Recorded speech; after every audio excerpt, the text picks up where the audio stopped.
Hi everybody, I'm KHOU 11 meteorologist Pat Cavlin coming to you from Houston, Texas with an evening update on the latest with Hurricane Milton. It is Tuesday, October 8th, 2024. We're doing this live update just because there's so much interest in what's going on with this storm. This has been one of the most impressive, one of the most historic storms that we have seen in a very long time, in nearly 20 years in the Atlantic Basin. And of course, this is going to impact a lot of folks, a lot of friends and family that we have in Florida. And of course, if anyone from Florida is watching, this is going to be impacting you as well. Brand new update. This just came in. I have not even seen this yet. They waited to the last second to drop this update. The 7 p.m. update.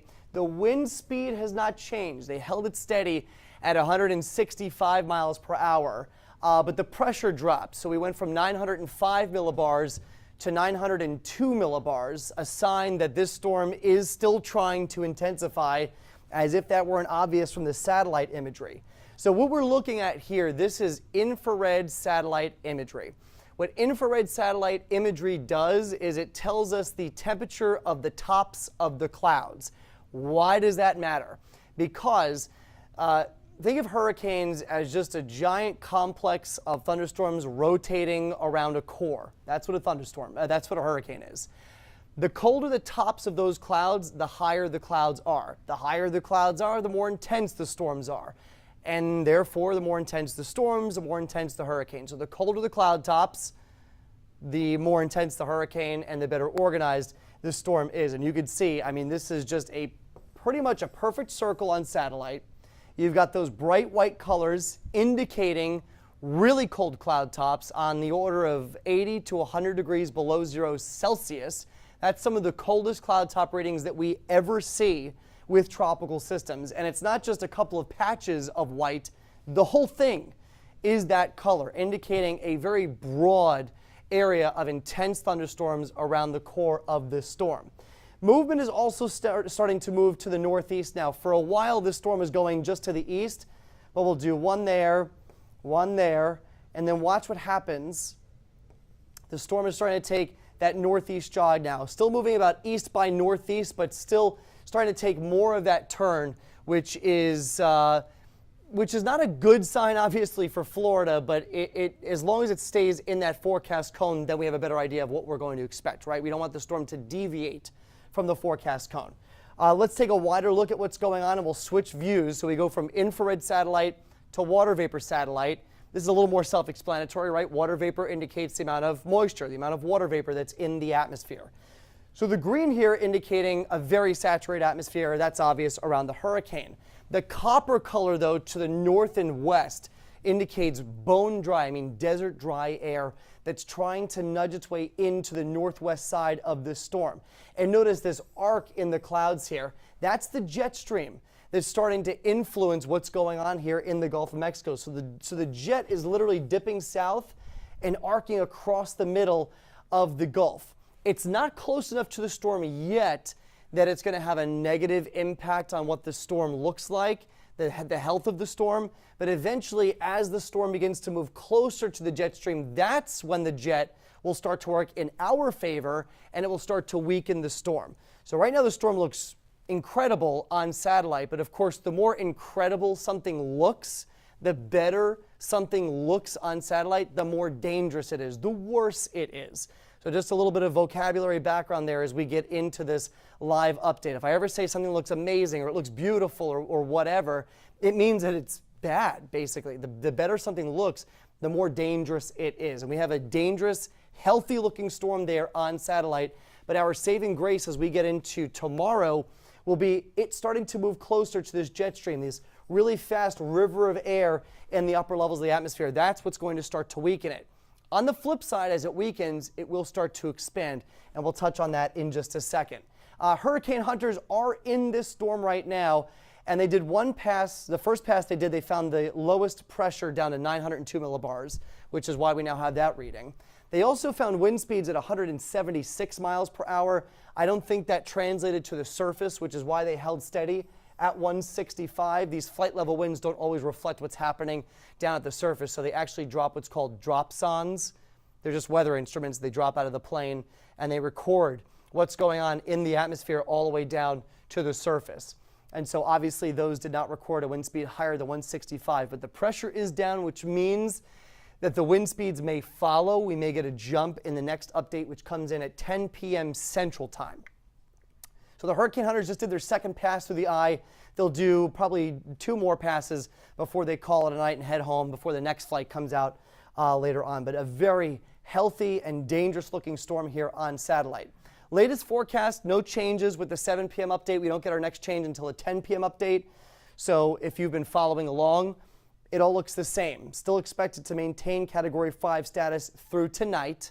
We do expect it to drop down to Cat 4 status by tomorrow afternoon, and that is a result of that wind shear now starting to chip away at the storm. That will continue right up till landfall. So we're still expecting landfall here late Wednesday night as a Category 3 hurricane. So we will go from Cat 5 to Cat 3 status. A word of caution though, if you live in Florida, if you got friends or family there, you may think, okay, weakening storm, this is great news. However, a weakening storm is an expanding storm, which means instead of a small area seeing impacts, we're going to have a larger area seeing these impacts as Milton comes on shore. Now, exactly where that landfall point is still kind of up in the air. It could be anywhere within this cone, and in some cases could even be outside of that cone. But this is what it's looking like at this point, still from Tampa Bay now down to Fort Myers. You got to keep your guards up as this storm approaches for tomorrow night.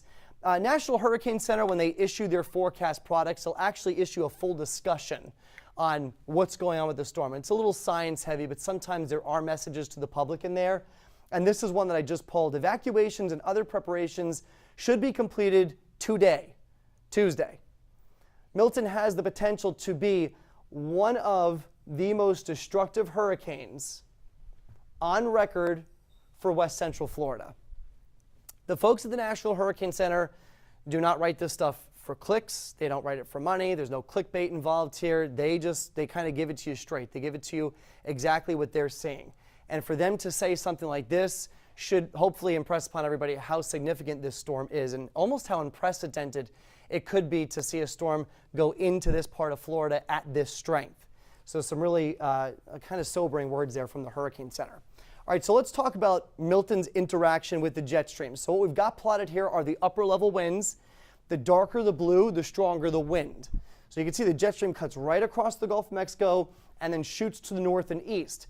On the bottom edge of it, we've got Milton here making that approach to the Florida west coast. We will go from a Cat 5 to a Cat 3 storm because wind shear will eventually start to shred and pull away at the northern edge of this storm, again, compromising the core and eventually compromising the strength of the storm. It won't happen fast enough, though, to shred the storm to pieces. That won't happen for several days, but it will be enough, again, to bring the strength down. So like I said, even though the strength comes down, the size gets bigger. Here's the reason why. The last few days, we have seen incredible fluctuations in the strength of Milton. We saw it go from a Category 1 storm to a Cat 5 hurricane in just a matter of hours. It got down to being the second strongest hurricane on record in the Gulf, one of the top 5 strongest hurricanes ever in the Atlantic Basin, which includes the Gulf of Mexico. So some incredible statistics have come out of this storm. The reason why all of this happened so fast is in part due to its size. Milton, as big as it looks on satellite, the core of the storm is really tiny. In fact, yesterday, the eye of the storm, I think, was only about 4 miles in diameter. A 4-mile eye is one of the smallest that's ever been recorded. When you have a storm that has a really compact core, think of it like a figure skater. As they pull their arms in as they're doing a spin, they start to spin faster, right? All of that energy is brought into the center of the storm and it's allowed to operate more efficiently. That's what's happening here. As that core gets tighter, as it's a smaller core, it's able to intensify a lot faster than if it were a large storm with a big eye. So this storm so far has had a really compact core, which is why it's been able to intensify so fast. As we go through the next 24 to 36 hours and it starts to weaken, this wind field and the core of the storm is going to almost, I would say, at least double in size. Look at the size of this now. On approach, to the southwest Florida coast, to the Tampa Bay coast. By 7 p.m. tomorrow, we're talking about hurricane force winds within here, within that red, yellow, and orange color, and then tropical storm force winds. I mean, it's going to be a huge storm. We're talking about widespread impacts. And that's going to be twofold. Not only are the wind impacts now going to extend a considerable distance away from wherever the landfall point is, but when you have a bigger wind field, that leads to more storm surge. And the reason for that is just simply because you've got more wind over more area, so that's more water to pick up. The more area that you can cover with that strong wind, the more water you can pick up. And so over time, as the storm maintains that strength and expands in size, you build up that wall of water that we call storm surge. And ultimately, even as the storm weakens, that storm surge doesn't go down. It stays at that Cat 4 or Cat 5 level, and it's got to go somewhere. And it goes right into the west coast of Florida. So from southwest Florida up to Tampa Bay, the biggest risk for storm surge as this system makes landfall late Wednesday night. Here's a different view of it on future track. You can see tomorrow morning, we're already starting to get more of an asymmetrical shape here, right? We've got a tight core of precipitation around the eye, and then this huge precipitation field that's getting pulled away from the center. That's the influence of the jet stream. You see it even more as we fast forward this. And look at how big the eye is now.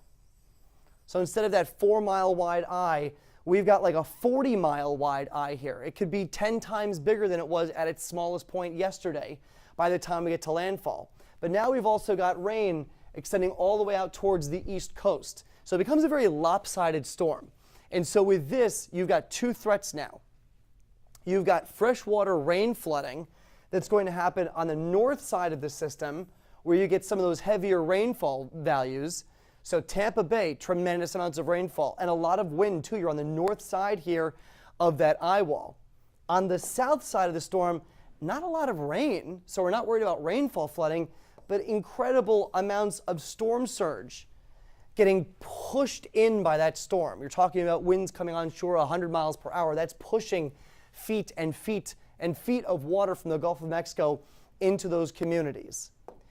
And in some of the videos that we've been doing the last few days, we've had people comment saying, I'm watching from the Carolinas, I'm watching from Georgia. Is this storm going to impact us? Does it loop around and hit us? So we're going to take future track out even further. We go out in time. That cold front that's coming into the Gulf of Mexico right now, it's not just going to stop in Texas and Louisiana. It goes through the whole country.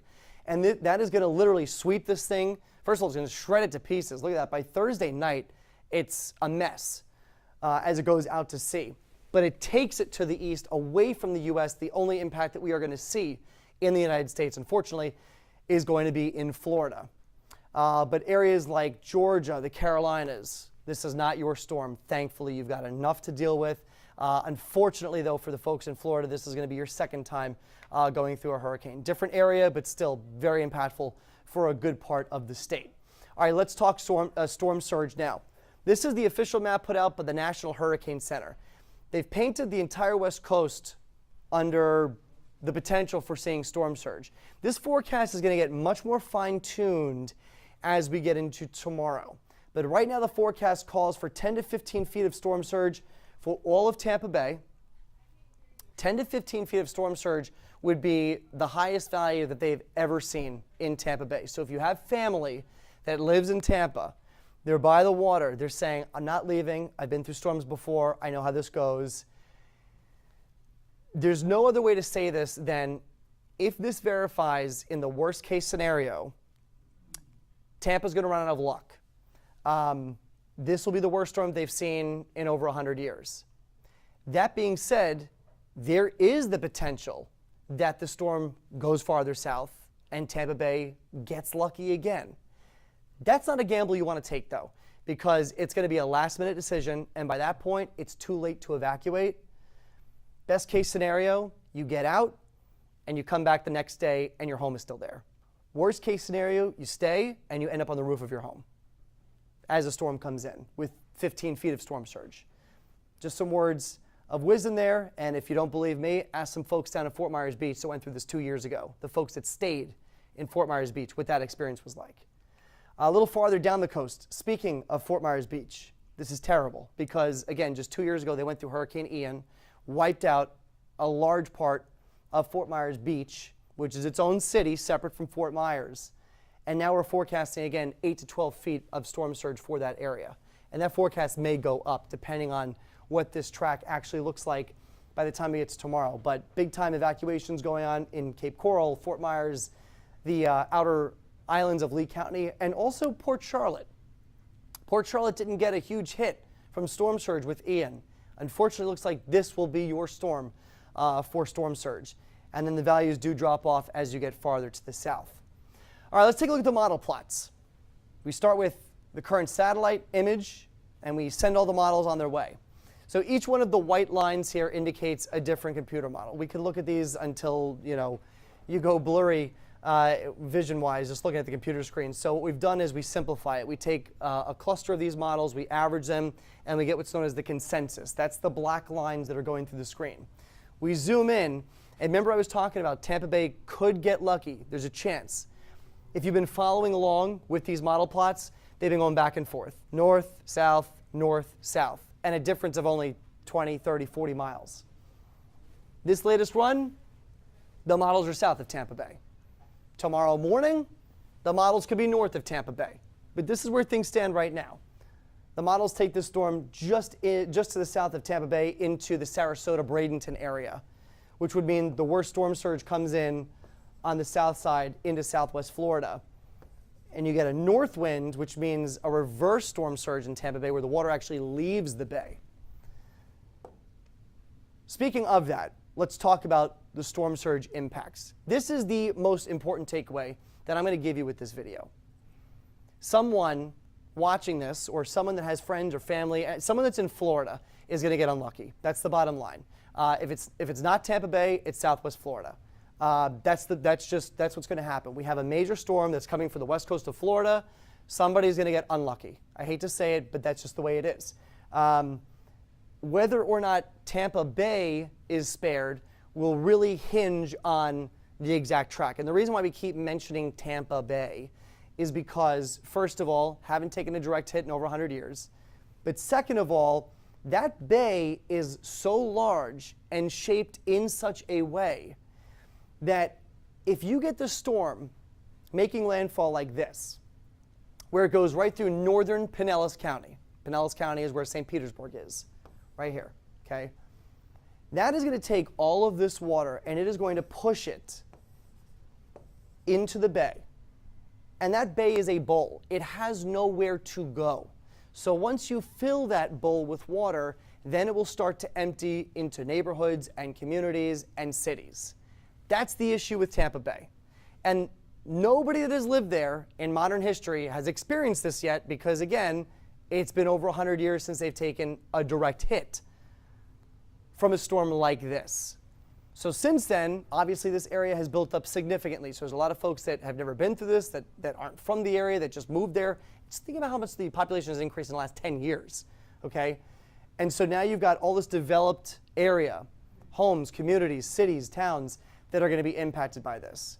That would be the worst case scenario. This is one scenario. I'm not saying that this is going to happen. This is just one scenario. The other scenario and how things look as of this evening, again, this could change by tomorrow morning because it's only a difference of a 40-mile track shift. So instead of northern Pinellas County, now landfall happens in Sarasota. Tampa Bay dodges another bullet and gets lucky. Who's unlucky now? Everywhere south of there. Venice Beach, Sarasota, Siesta Key, Charlotte Harbor, down into the Fort Myers area. These would be the areas then hardest hit as the winds come on shore and push that water inland. St. Pete and Tampa get lucky, and that's pretty much what this is luck at this point because you're talking about 40 miles of difference because with a track like this, the winds are going to be ripping out of the east. And as that happens, you're actually going to see water levels in Tampa Bay come down as the storm wraps in.